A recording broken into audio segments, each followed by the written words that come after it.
PR পদ্ধতি নয়, দেশে একটি সুষ্ঠু নির্বাচন গুরুত্বপূর্ণ। জামায়াতকে এই পিআর নিয়ে সমস্যা সৃষ্টি না করার আহ্বান জানিয়েছেন এলডিপির প্রেসিডেন্ট অবসরপ্রাপ্ত কর্নেল ডক্টর অলি আহমদ।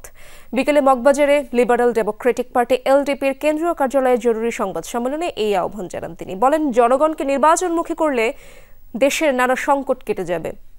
সরকার নির্বাচনের ঘোষণা দেয় সাধুবাদ জানান তিনি। বলেন, কিছু রাজনৈতিক দল নির্বাচন পেছানোর জন্য অজুহাত তুলছে।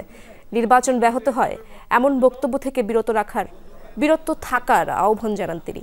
বলেন, দেশ জুড়ে আইন শৃঙ্খলার চরম অবনতি হয়েছে। লটারির মাধ্যমে পুলিশ প্রশাসনে বদলির সমালোচনা করে বলেন, গুরুত্ব বিবেচনা করে কর্মকর্তা নিয়োগ করা উচিত।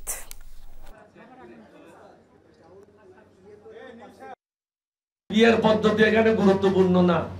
এখানে গুরুত্বপূর্ণ হলো অবাধ, সুষ্ঠু এবং নিরপেক্ষ নির্বাচন।